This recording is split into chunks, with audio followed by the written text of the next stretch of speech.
Mr. Toastmaster, fellow Toastmasters, I'd like to take this, the occasion of the 237th birthday of the United States Marine Corps, to talk to you and share with you my experience as one of the few, the proud Marines.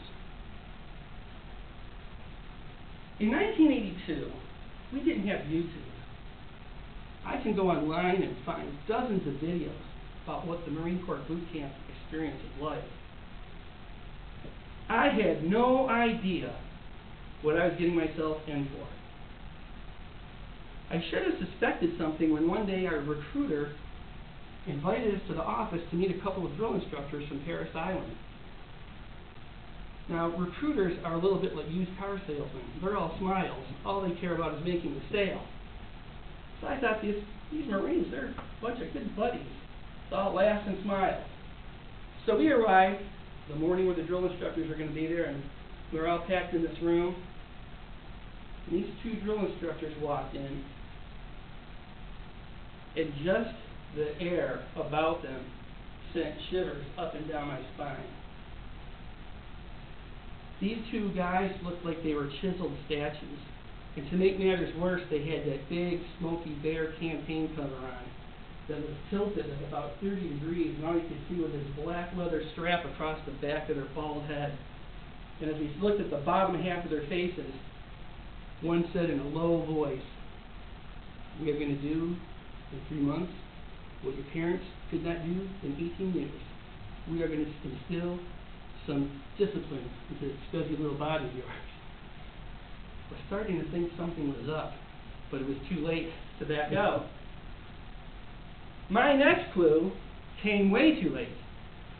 In the airport at San Diego International Airport. I reported boot camp in Marine Corps recruit depot, San Diego, California. Now, San Diego, you may not know, is not only home to a Marine Corps boot camp, but right next door, a Navy boot camp. So people were arriving from all over the place as both Marines and sailors, recruits. And right there in the airport, there was a lectern very similar to this, and there was a Marine sergeant standing behind it, and a Navy second-class petty officer. Person after person would stream up, and I'd see people ahead of me walk up there and report to them, and the Navy fellow would say, "What service are you here for?" And they'd say, "Navy." He'd say, "Go outside and turn left and get on the bus." That's about it. Next guy walked up and said, reported in, and the Navy fellow said, "What service are you here for?" And he said, "Marines."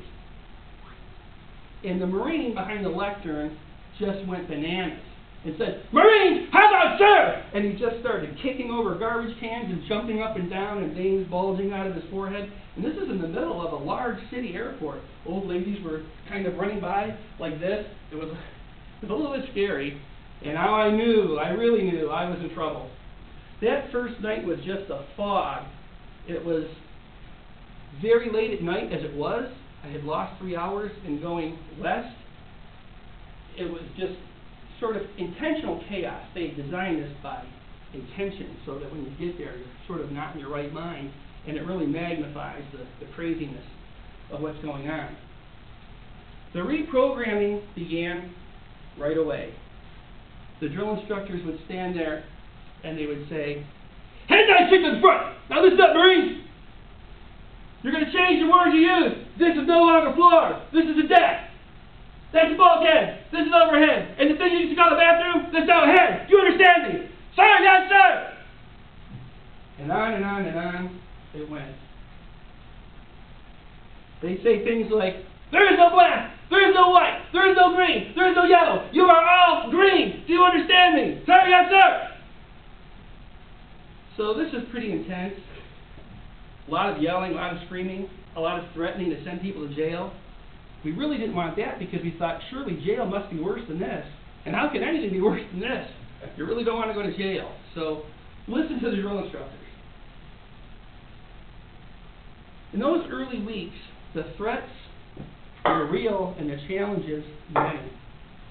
I recall one day on the obstacle course, there was this ladder made out of telephone poles that went probably 80, 90, 100 feet into the sky. And each rung of the ladder was a telephone pole, and each set of rungs got further and further and further apart the higher you went. So the first few weren't bad. You could go up there, and now you're 20 or 30 feet apart, and pretty soon they're up to your armpits, and you pull yourself up. When you got to about 60 or 70 feet, now you had to pull yourself up and pull yourself over. It was pretty intimidating. And some recruits took a lot of motivation to get up that ladder. Again, as I said, the threats were real. I remember looking and seeing a fellow fall off from about halfway up, and he bent in an unnatural angle and laid there twisting and convulsing on the ground unconsciously until the ambulance came to take him away. When we would do our swim qualification, believe it or not, a lot of people don't know how to swim, but they'll know how to swim by the time they get to the boot camp. They would make us jump into the deep end, and we'd have to tread water for half an hour or whatever it is. And there were people who couldn't swim, and they would immediately cling to the wall. And that drill instructor would bend right over and get in their face, standing outside the pool, and say, "Let go of my ball gun there, you! Let go!" And these people would let go and sink. They were more terrified of the drill instructor than they were of drowning. Now, all of that aside, there was sort of a perverse kind of humor in boot camp. The drill instructors used to do these crazy things, and they seemed bad, but we couldn't help but laugh at them. For instance, they've got this one fellow there, and there's a drill instructor on either side of him. And one drill instructor was just yelling, "Get away from me! Get away! Go! Get away from me!" And on the other side, the drill instructor was about half an inch from the fellow's ear and saying, "Don't you move, boy." And so these two competing messages were going into this fellow's ear. And he just stood there like a deer in the headlights, not knowing what to do. We thought it was hilarious because it wasn't us. So as the weeks went on, this ragtag mob of 83 that couldn't even walk in step for more than a few paces dwindled to a hardened group of 50 that marched as one, acted as one, thought as one. There was no black and white, but we were later learned that there's dark green and light green.